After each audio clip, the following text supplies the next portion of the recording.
Okay, so we're diving into something today that I think a lot of people probably shy away from talking about, but is so important. Yeah, definitely. It's dyspareunia, painful sex, Yeah.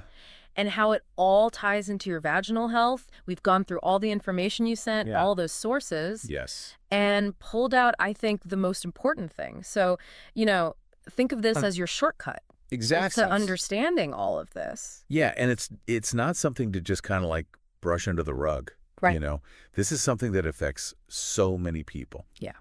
And it has a huge impact not only on your, your physical comfort, but your emotional well-being and relationships too. Absolutely. And we're going to unpack all of that and using the information you provided kind of lay out what could be done about it. Okay, so our mission here is to really make sense of this connection between dyspareunia and vaginal health in general, look at the underlying factors, and based on the information you sent, explore some ways people can actually manage it. Right. And just a heads up to everyone listening, we'll definitely be talking about Balance Complex Yeah. and the vaginalquiz.com website, because you did send us information about those. Right. So first things first, just like, what is it? What is dyspareunia? Why should anyone care about it? Well, basically, dyspareunia just means painful intercourse. Okay. And it's more common than you might think. And the pain, it can last for a while, sometimes even for hours or even days afterwards. What's interesting is how it can become this kind of vicious cycle. Oh, okay. You have pain, and then you get anxious about it, which leads to stress. And then a lot of times people start avoiding sex. Makes sense. Yeah. But that can actually worsen things. So it's not as simple as just pain then? No, not at all. There's all this like emotional stuff that goes with it. Right. Okay, so let's break down this connection between dyspareunia and overall vaginal health, because that was a huge part of the information you sent. Yeah. It really emphasized that.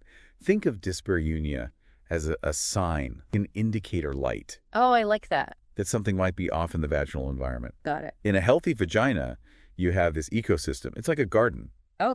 with beneficial bacteria, healthy tissues, and enough lubrication. Right.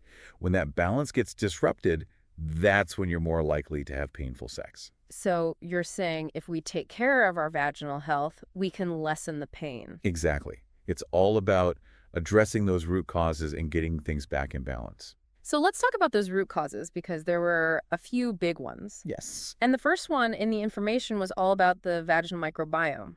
Why is that so important? Well, your vaginal microbiome is mostly lactobacillus bacteria. Right. And these bacteria are key because they produce lactic acid. Okay. And that keeps the vagina's pH acidic, usually between 3.8 and 4.5. Okay. And that acidic environment, that's what protects you from the bad stuff. So it's like a natural defense system. Exactly. It keeps harmful bacteria, yeast, all that in check. Okay. But when the balance gets thrown off, things can go wrong. So like what happens? What are some signs that your vaginal microbiome is out of whack? Well, one common thing is bacterial vaginosis, BV. It happens when you have an overgrowth of certain bacteria, and that can lead to itching, unusual discharge, and even a strong odor. Oh, yeah. I've heard of that. Another issue is yeast infections.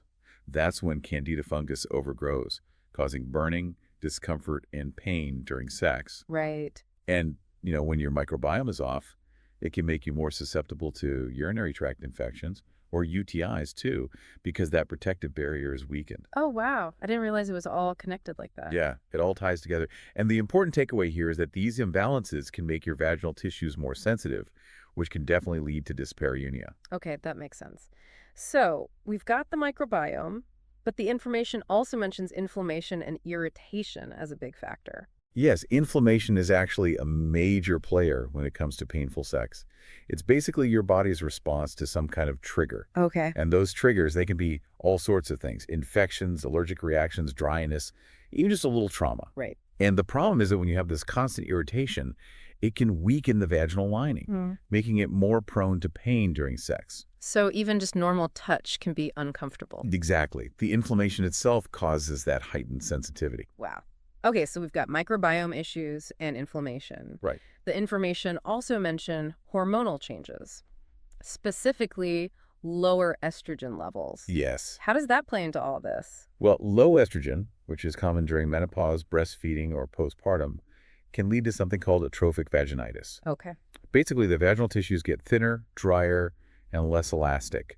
And when you have less natural lubrication, there's more friction during sex. Oh, yeah, that makes sense. Right, and that friction can lead to pain and even small tears. Okay, so less lubrication equals more discomfort.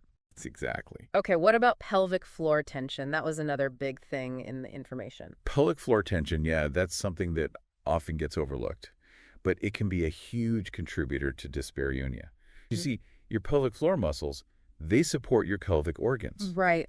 And if those muscles are always tight or you can't relax them, it can make penetration very painful. Okay, so it's like a physical tension that's making things hurt. Right. And sometimes that tension is a response to pain you've had before. Oh, wow. But it can also be linked to emotional stress and anxiety. So it's like your body is holding on to that stress. Yeah, it can manifest physically. Okay. And lastly, the information talks about recurrent infections. How do those keep the cycle of pain going? Well, if you keep getting infections, whether it's BV, yeast infections, or UTIs, it creates this ongoing inflammation and discomfort in your vagina. Right. But what's interesting here is the mental side of it. Oh, okay. If you repeatedly have pain during sex, it's totally normal to start fearing it, which can lead to avoiding sex altogether. Right. But then that avoidance can make things worse. How so? Because it can actually reduce blood flow and natural lubrication, which perpetuates the problem. So it's like a vicious cycle all over again. Exactly. Okay, so we've covered a lot of ground here. Microbiome imbalance, inflammation, hormonal shifts, pelvic floor tension, and those recurring infections. The big question now is, what can we do about it? The information had some pretty specific steps. Yeah, it really did. Yeah. And often the first step is to focus on rebalancing your vaginal microbiome. Okay. The information highlighted specific probiotics that can be really helpful for this. Oh, interesting. Like what? Well, one is Lactobacillus acidophilus. That one's a workhorse when it comes to maintaining that acidic pH and keeping the bad bacteria under control. Okay. There's also Lactobacillus rhamnosus, which is great for supporting your immune system and overall microbial stability. Okay. Lactobacillus reuteri is known for its anti-inflammatory properties and its ability to promote tissue healing. Lactobacillus plantarum offers antioxidant protection and can help repair those sensitive tissues. Wow. That's a lot of lactobacillus. Right. And finally, there's Bacillus coagulans. That one's a spore-forming probiotic, so it's super resilient and contributes to the overall balance. So it's all about getting those good bacteria back in there. Exactly. It's like replanting your garden with healthy plants. Ah, I love that analogy. Okay, so we're repopulating the good bacteria, but what about dealing with inflammation? Are there things you can do for that? Yeah, definitely. The information talked about natural anti-inflammatories, Like what? things like aloe vera Oh, okay, yeah. and reishi mushroom. Interesting. Those can be really helpful for calming things down, reducing swelling, and supporting the healing process. That makes sense. And what about those recurring infections we talked about? Are there ways to prevent those naturally? The information suggests natural antimicrobials like oregano leaf extract. Reba, like the spice? Yep, that's the one. It's got broad spectrum action against lots of bacteria and fungi. Huh? And it seems to help preserve the good bacteria too. Oh, so it's not killing everything off indiscriminately. Right, it's more about restoring balance. There's also caprylic acid, which is especially effective against yeast overgrowth. Oh, like candida. Exactly. That's often a culprit in those recurring infections. Right, right. And I remember we talked about tissue healing being so important, especially when estrogen levels are low. Are there specific things that can help with that? Yes. The information emphasizes aloe vera again for its soothing and healing properties. Yeah. Makes sense. And antioxidants in general can be really helpful for strengthening and repairing that vaginal barrier. Okay, so all that together helps reduce sensitivity. Exactly. And over time, it can help with those micro tears too. Okay, so last thing, and this kind of goes back to what we talked about with lower estrogen, but what can you do to improve natural lubrication? Honestly, a lot of it comes down to basic things like staying hydrated. Okay, yeah. Water is important. Right. Keeping your tissues healthy. And addressing those other root causes we've been talking about. The microbiome, inflammation, all that. Exactly. When you get those things under control, your body is better able to produce its own natural lubrication. Okay, so it's all connected. It's a holistic approach. Exactly. Okay, so you sent information about a product called Balance Complex, and it sounds like it's meant to be a solution for all these different aspects of vaginal health. Yes, that's right. Tell me more about it. How does it work? So Balance Complex is a vaginal probiotic supplement, Okay. and it's formulated specifically to support vaginal health and address some of the underlying causes of discomfort, like dyspareunia. Okay. It's basically a blend of probiotics, natural anti-inflammatories, and antimicrobials. Okay. And they all work together to restore balance, reduce irritation, and promote vaginal comfort long term. And you said there was some information about how long it's been around and how many people have used it. Yeah, according to the information you provided, Balance Complex has been on the market for over 10 years. Wow. And they've sold over 15 million capsules. That's a lot of capsules. Right.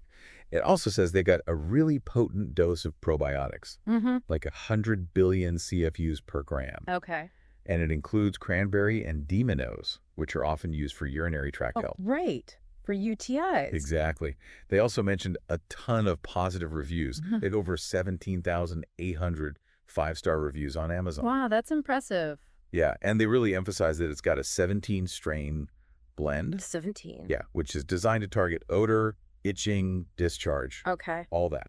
They also say it's non-GMO, produced in a certified facility, and they offer a satisfaction guarantee through Amazon. Okay, that's good to know. So let's break down some of the specific ingredients in Balance Complex and see how they connect with the root causes we've been discussing. Okay.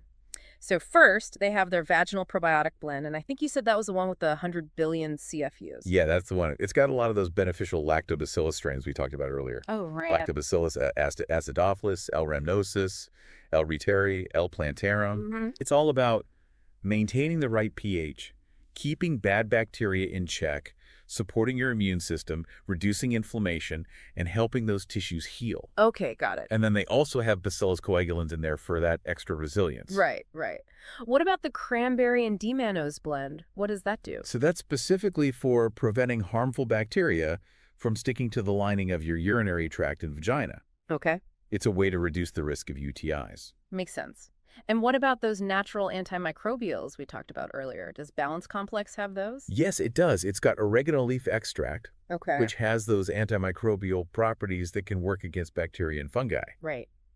But importantly, it doesn't seem to harm the good bacteria. Oh, okay. And then they also have caprylic acid in there, which is really good for targeting yeast overgrowth.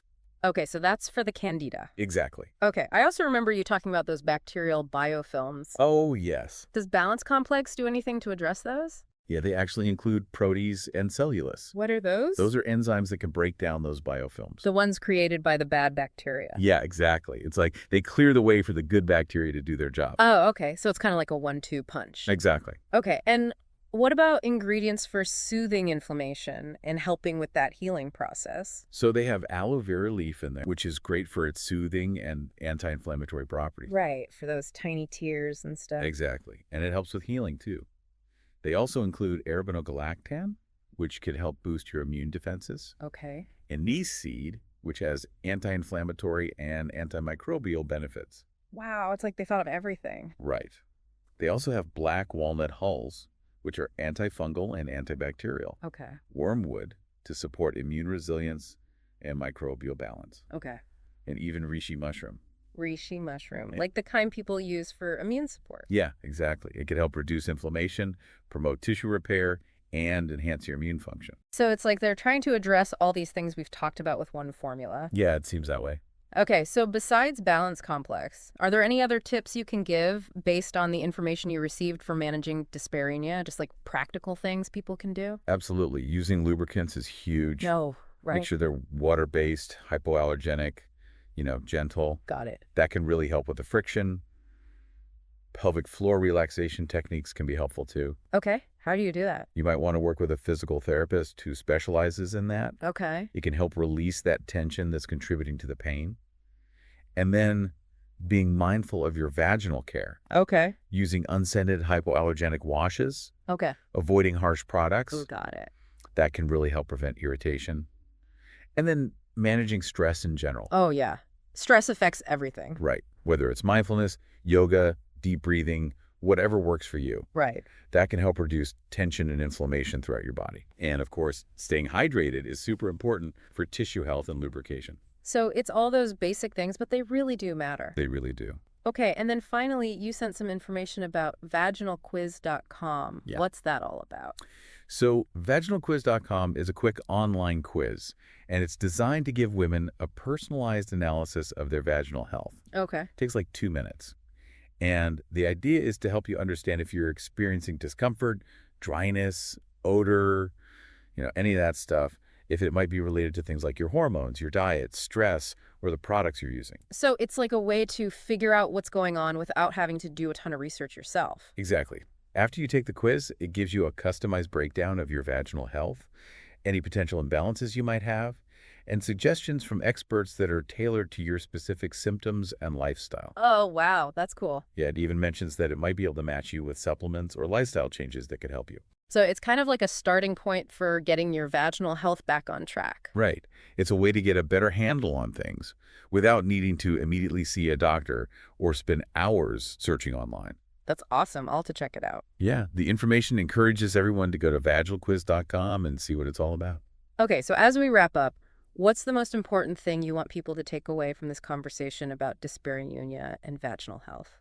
I think the key message here is that dyspareunia doesn't have to control your life. Okay. By understanding that connection between painful sex and your overall vaginal health, by recognizing those different factors that can contribute to the discomfort, you're already taking a huge step towards finding relief and feeling more confident. Yeah, I totally agree. We've covered so much today. We have. From the microbiome to hormones to inflammation. Right. And we talked about proactive steps you can take. Yes. Like looking into Balance Complex and vaginalquiz.com. As you're processing all this, here's something to think about. Given how closely tied your vaginal microbiome is to your overall well-being, what other aspects of your daily life might be impacted by this delicate balance? Yeah, that's a good question. It's something to really consider. And if you had to pick one thing that you think is most important for your vaginal health, what would it be? And what's one small step you can take today to start addressing it? And of course, remember everyone, this is just for informational purposes. Right. Always talk to your doctor for personalized advice. Exactly. They can help you figure out what's best for you. Okay, thanks for being here today. Of course, it was my pleasure. And thanks to everyone for listening to The Deep Dive. Yeah, thanks for tuning in. We'll see you next time.